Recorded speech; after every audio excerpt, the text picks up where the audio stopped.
Greetings, compadres, and welcome. In this delightful and diverting excursion, we shall see how one lucky cove interacts with and experiences multiple forms of communications and enticements brought to him by the House of Hendricks. But enough of this tittle-tattle, on with the show! Lo and behold, we espy here our protagonist, who goes by the name of Mike. We see him out and about in London town, carousing with his colleagues, or to use the local vernacular, his mates.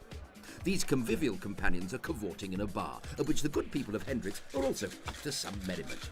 See, they're liberally plying willing imbibers with a Hendricks-based cocktail, in this instance, that little slice of heaven known as the St. James Cobbler. Mike's curiosity is rewarded with a pristine cocktail, first class. And my, how he is impressed.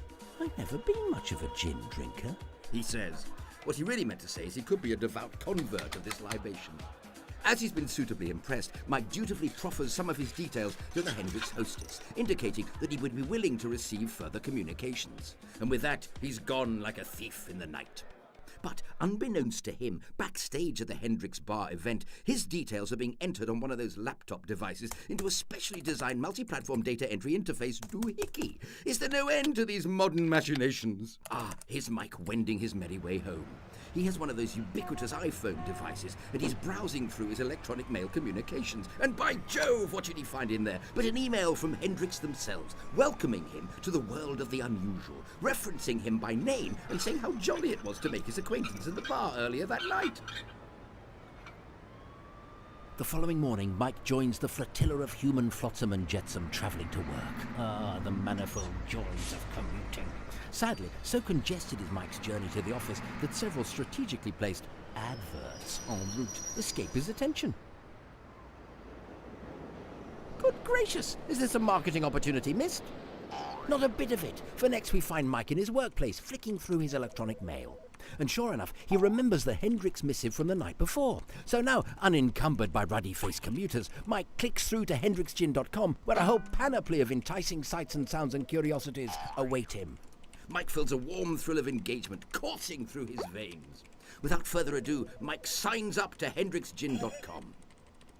And when he reaches the thank you page, he's encouraged to press the like button, signified by an upraised thumb. Whilst exploring the website, Mike happens across the Society of the Unusual, and one of its delightful curiosities, the Unusual Times. A repository for all manner of unusual tales and observations on the curious. This is something he's very keen to share with his friends. So, one press of the button later, the link appears on his Facebook timeline, and in the news feed of his 353 friends, of which 17 of them are interested enough in what Mike is up to that they too click through to HendricksGin.com in a veritable bout of viral activity. And 5 of those are suitably compelled to register on the website too, and actively encouraged to press like, which in turn shows up on their timeline and their newsfeed, thereby exposing 1,213 more people to Hendricks' Facebook presence. Now we find Mike enjoying some quality downtime. But what's this? He's just received an electronic mail on his iPad device.